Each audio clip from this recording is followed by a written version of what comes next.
So welcome, Paulo, to the first 5 minutes with Fellows. So you've had a long and distinguished career within the IT industry, and reading your profile, it goes from country to country and over many different sectors. But you have received the highest distinction within the ACS, which is the ACS Fellow Achievement. And there's obviously many reasons that you've achieved that. But what I'd like you to do for the audience is to pick one or two of the most memorable achievements that you've had in your career and what that actually means for you. Yeah, thank you very much. Look, I think the first one will be landing on the surface of Mars with one of the Mars Rovers, with Spirit. That was extraordinary. We had an issue landing before with Beagle 2 from Mars Express from the European Space Agency. So that was my Christmas present in 2003, was a mission crashed on the surface, but landing on the surface of Mars and then a few days after recording the first data from the sensor that I helped build was extraordinary. I think that was a landmark for me in my career. And of course, all the discoveries we made from that point that transform our understanding about the evolution of the solar system. It was extraordinary experience, and nothing of that could have been done without computer science, without IT. It's an autonomous machine sitting on the surface of another planet. It's so far away that you can't drive it. Even the speed of light takes 20 minutes to get there. So there's no way that you can turn right and the comment would take 20 minutes to get there and then 20 minutes to get acknowledgement that actually happened. So it is extraordinary. And looking at this kind of achievement, which is a group achievement, but I'm really proud to be part of that, was probably one of the milestones. And I think a second one could be the work with bees with backpacks, when we developed technology that would allow us to follow bees moving everywhere, and seeing that going from a lab, small work done in Tasmania, to reach a global interest, and then seeing experiments being conducted with our technology everywhere. And we transferred the technology to a small to medium enterprise in Australia. They are really making good business out of that, and they're exploring that market that is there. But not only the market, is the impact that we achieve through that and our evolution in terms of understanding of what is going on with our pollinators. I think those are two interesting achievements that I'm really proud of being involved in and achieved. Yeah. Let's explore those for a little bit longer, because they just seem so far removed, and how technology actually comes through. So I'm sure everyone who's listening to this will understand sort of how NASA sort of uses technology. And but let's look at go to bees first and then come back to NASA, because I'm actually really fascinated. I read some of your research articles on bees. How have you used technology, and how have you used your skills that you've actually learned within some of these research areas, and what some of the achievements that you're seeing with the bees, and what does it mean? Yeah, I think the first step is to find a problem that is really relevant, and the bees is a global issue. Bees are going through a decline. Over the last 55 years, the number of bees are declining, and we don't understand why that's happening. We have some culprits for that. We have climate change with extreme weather events, heat waves, storms. That is affecting the climate, is becoming more and more extreme. That affects the fragile ecosystem and where the bees are, and many other pollinators. We do have use of pesticides, and of course pesticides are to kill insects. We have monocultures, so bees have nothing but just one type of pollen and nectar to explore. They like diversity. They need that diversity in their diet as well. We have depletion of natural habitats for the bees. We do have a lot of other issues that are pressing them, from pests, pathogens, invasive species. It's too much for these little creatures, but 1/3 of everything we eat relies on bees. So if we continue this trend, and over the next 25 years, we should see an increase in crop production, this huge decline of bee population, end, the demand for food is unsustainable. In a given moment, there will be a break-even. And then we'll see a number of issues happening, from inflation on products we take for granted because it becomes more difficult to get bees, more expensive. More expensive means that the farmer needs to transfer that cost to someone. It will transfer the cost to you.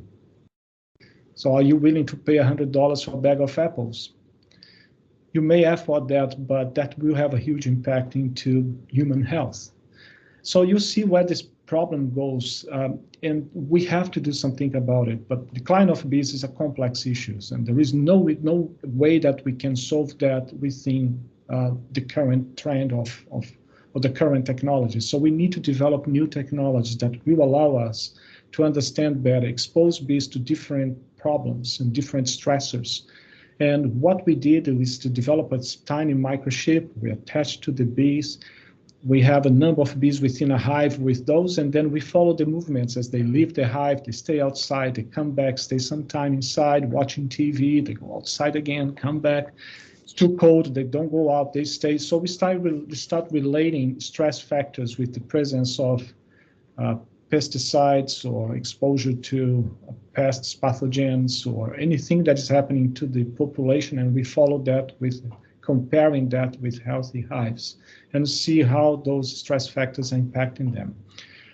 So this is what we did, and it's pretty much impossible to do without ICT, without technology. So computer science came on board to really miniaturize everything we have, make it more efficient the way we read those tags we put on the bees. And as the bee leaves and comes back, we know which bee is leaving. It's Mary leaving, Mary came back, left again, came back.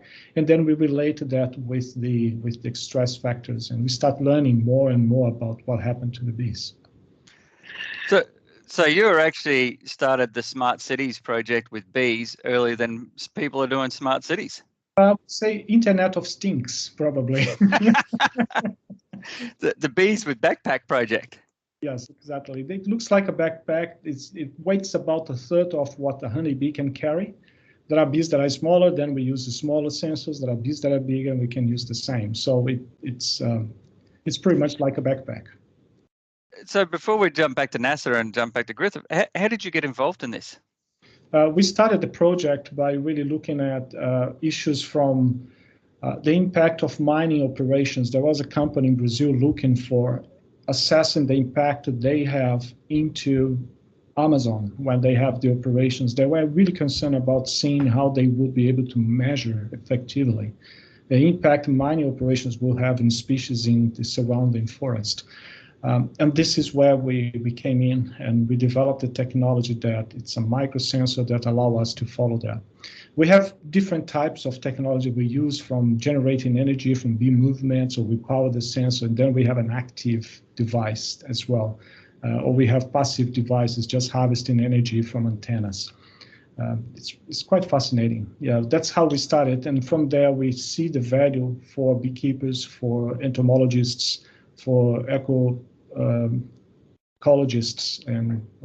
and other scientists in the area that could really use that as a tool to run experiments. And then we start collaborating with those scientists from Puerto Rico, from Argentina, from Brazil, from US, Canada, from everywhere, from United Emirates, from Kenya, from New Zealand. And so it became a global initiative that we share the technology. There is a lot in data management as well, in terms of data specification formats that we developed for that experiment, and then we openly share the data, and that's how we evolved the science. So there's a lot in enabling new science to emerge from that work. So that leads me, I'm going to come back to this because another role that you've had is the chief scientist at CSIRO, which I'm assuming some of the passion for the bees was utilised within that role, and you would have done a few other things in that role at CSIRO. Can you explain sort of how you ended up at CSIRO and some of the achievements in there? Yeah, I started at CSIRO when I came to Australia to work at CSIRO back in 2008. I started as a senior research scientist working with ICT in robotics and sensing in environment. problems. And this is what we started doing, using autonomous submarines and autonomous boats and collecting data and manage all the sensor data integration, interoperability of systems, and that's how we started.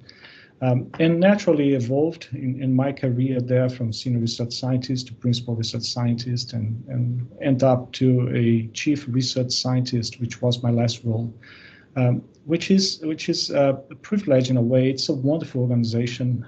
It's making a difference for Australia. I was really proud to be part of the team there. My last role was in Data 61, which is the ICT portfolio that we have there.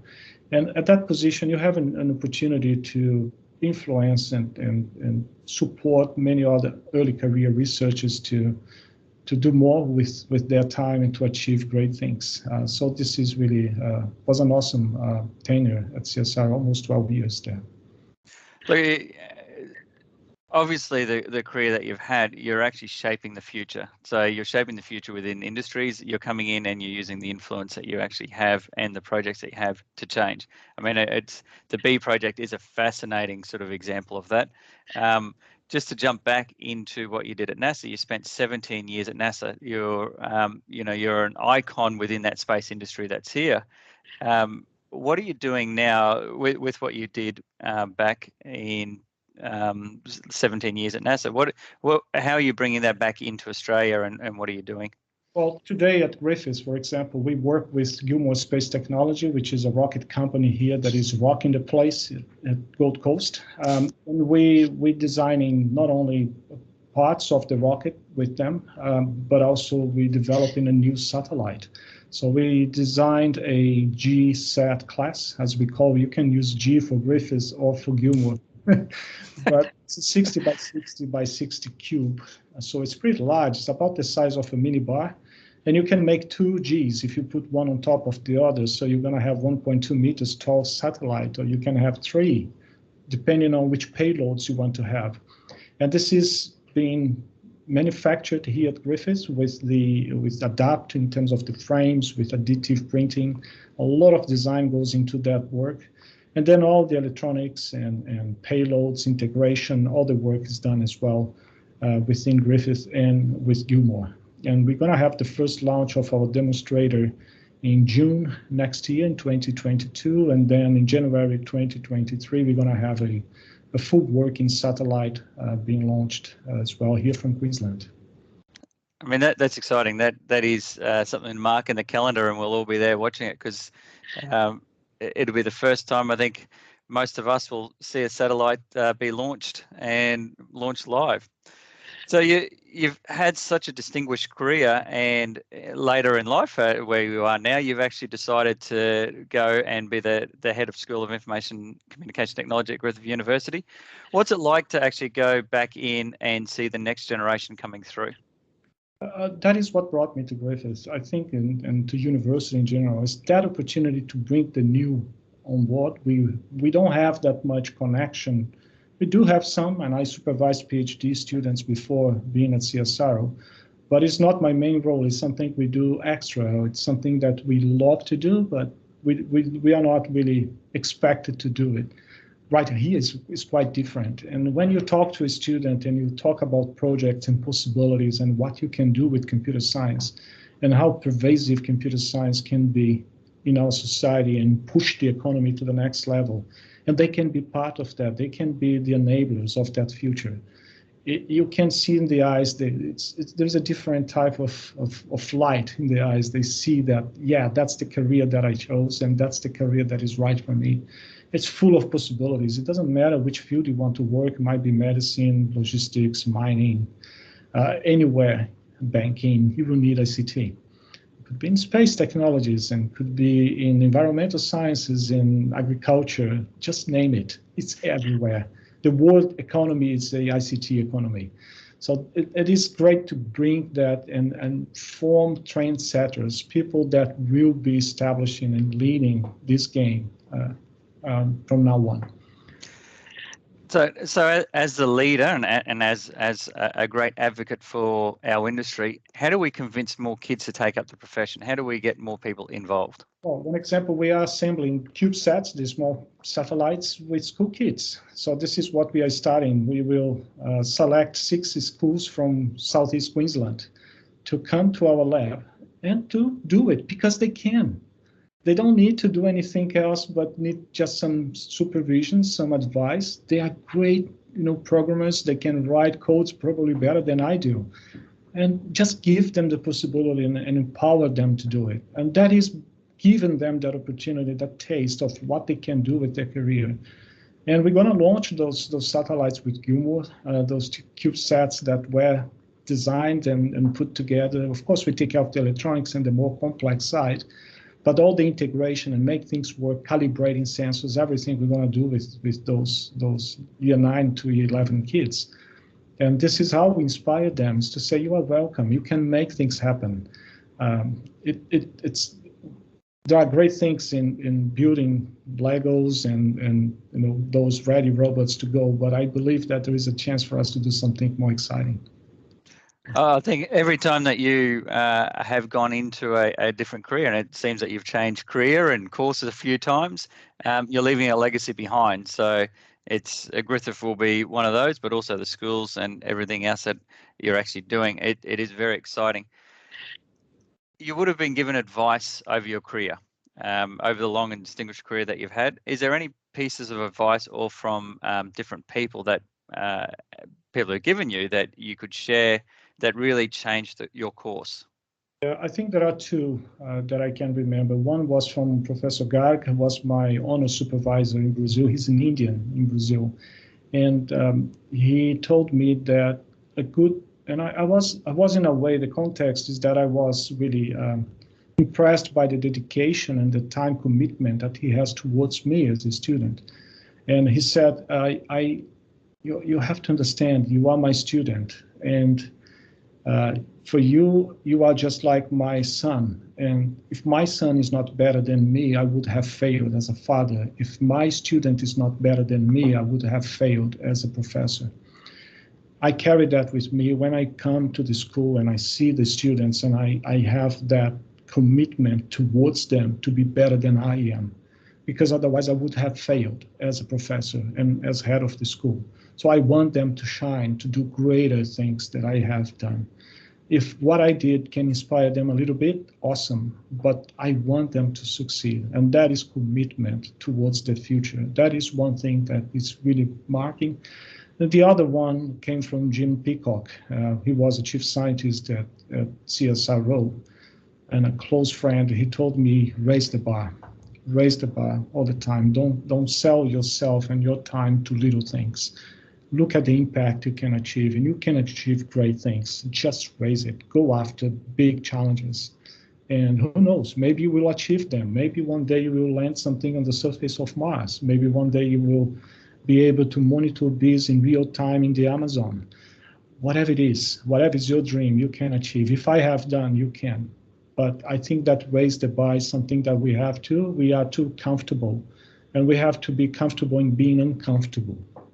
And raising that bar and say, this is really crazy, but I'm going to go for it. Paulo, I mean, the stories that you've got are inspiring. They're out there. You've not only achieved great things within those industries, but you continue and push the boundaries with the students coming through. If we look at people who are in the industry, we've got 800,000 people in Australia within the industry now. And we're saying to them to push the bar, to raise it higher, to connect, to be inspired and to inspire the next generation. For the people who are in this industry and been in there, they're emerging professionals, they're our next leaders. What do we want to say to them to be that next level? Keep learning, keep trying, don't give up, don't sell yourself too cheap, in a way, just fight for. If I have achieved great things, and with all limitations I have, anyone could achieve great things as well. It is up to them. But I think the most important is be connected, be part of something like ACS. It's really important for their career. Find people that have the same mindset and are in the same industry. We can make Australia a great nation, and it's really up to us. We can continue selling commodities. There's no problem for that, but we can do much, much, much better. And I think computer science and the ACS itself and what we are trying to do in this industry can make a big difference for our nation. And you can achieve great impact by being part of this family. It's the right career to be. We need to do so many things, from cybersecurity, artificial intelligence, managing large data sets, enabling industries to go to the next level, creating new products, creating new industries. And we can do it right now, right here. That's the time. It's not for tomorrow, it's for today. So I'm going to take a little bit of a different tact. I've got a couple more questions, but you've achieved so much in our industry. So you've sort of hit to the top of major changes in exploration, both from a personal inspiration with the bees that are there. And I mean, reading that story is amazing, to NASA, to the chief scientist, to what you're doing at Griffith. What people may not know is that you're actually a bit of a sporting legend too. Oh, so I've done a little bit of research, and I've seen that you were a top athlete in judo. So if anyone in any of your students are doing particularly well, do you take them out the back and make sure that they know how to get the GPA of 7? But also, how important is it to have balance in your life? So my question, I think, comes down to this: because you're excelling in so many things, to have that balance in your life, and especially for people in our industry now who are feeling mentally burnt out, can you give some advice in that area? Yeah, look, especially at times of COVID lockdowns, and I can really relate to that. It's really hard. My sport today is running. I run a lot, and I run insane distances, and I commit to my work with the same intensity that I commit to myself. And if I am not feeling good, if I'm not well, I cannot perform well as well in my work or with my family or whatever is needed. So put some time aside, look after yourself. That is really important. Sport is a great way for you to get some sweat out and some adrenaline and achieve some things. And this is what I do. I run ultra marathons, insane distances like 100 kilometers, 100 miles, nonstop. And there's a lot of things that goes in your mind, but the one is that you become familiar with discomfort and pain. That is part of the game. If I can rename the sport, I will call the sport of feeling uncomfortable throughout the way, 20 hours, 24 hours, 26 hours, whatever time you're running nonstop, and comfortable with pain. So if I can run that, the little problems of the day and the little frustrations we have with colleagues or with anything else you would have with work, with government, whatever you want, name it, it becomes nothing. It becomes just that little background, that little blister in your feet hurts. It's uncomfortable, that little pebble there.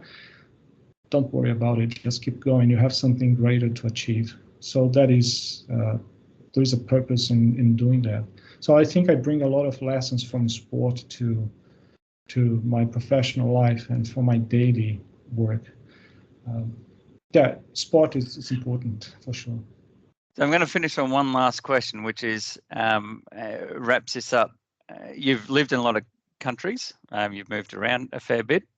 You push yourself to the limit, and you're an inspiration to what can be achieved. How important has your experiences shaped your ability to achieve and inspire?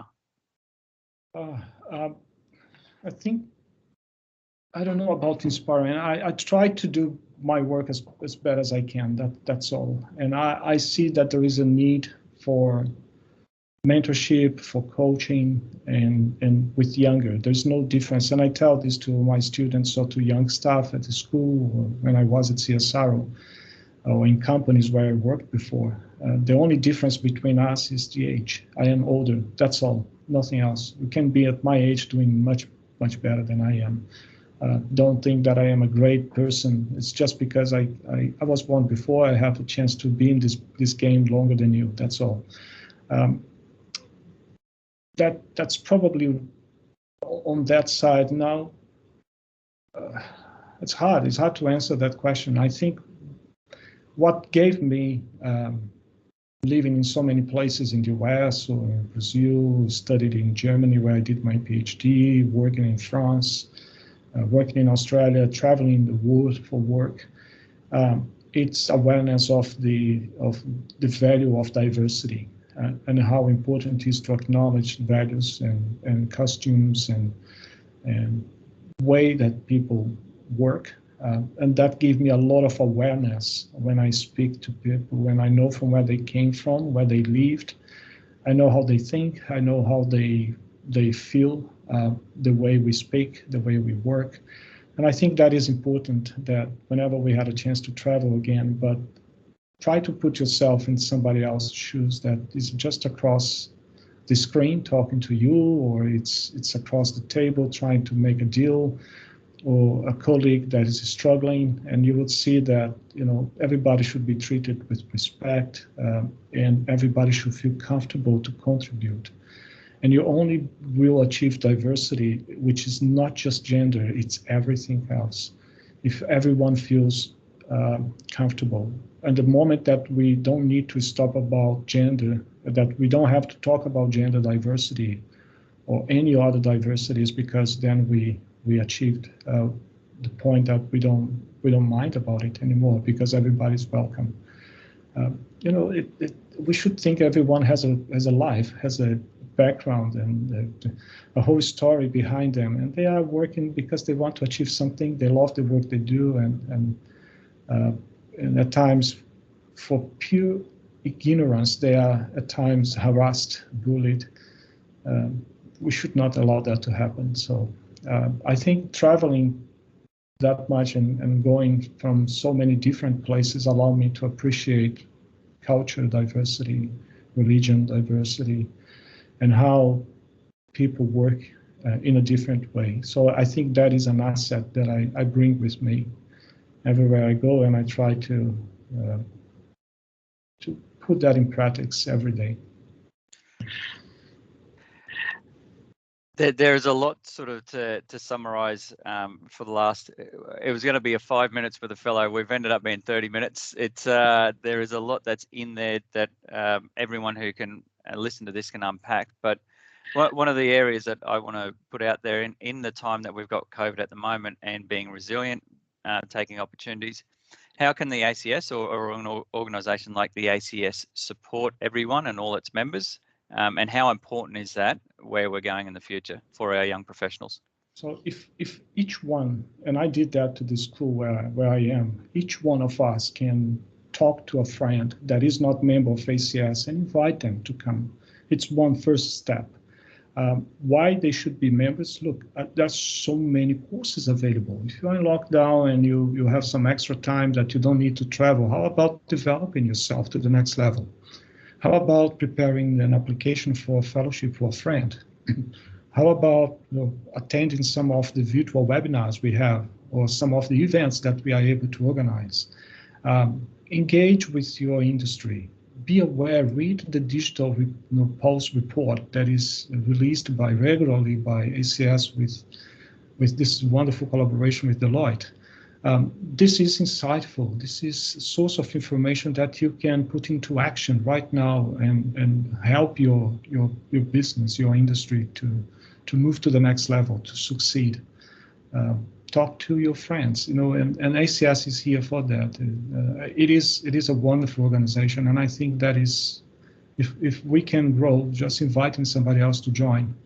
And everyone in the school that I am today are now members of ACS. And every year when we have a welcome to our new students, I always invite somebody from ACS to talk to them about the organization and show them that there is something extra. They are now part of this industry. So I think that there is so much to be done, and ACS can help everyone to be part of something bigger. Well, you're a great advocate for the ACS, but not only that, you're a great advocate for our industry. So I want to thank you for your time. You've left behind a lot of different legacies with the different careers that you've taken forward, but also you're still giving back, and that's probably the most important thing that I get from the conversation is not only what you've achieved, but what you're continuing to achieve. So I want to thank you, and hopefully we'll have this conversation again, because I want to see the next 5 years what you achieve at Griffith, Wonderful. and to get the spaceship launched, or the satellite launched. We will see that live for sure. Thank you so much. It was a pleasure.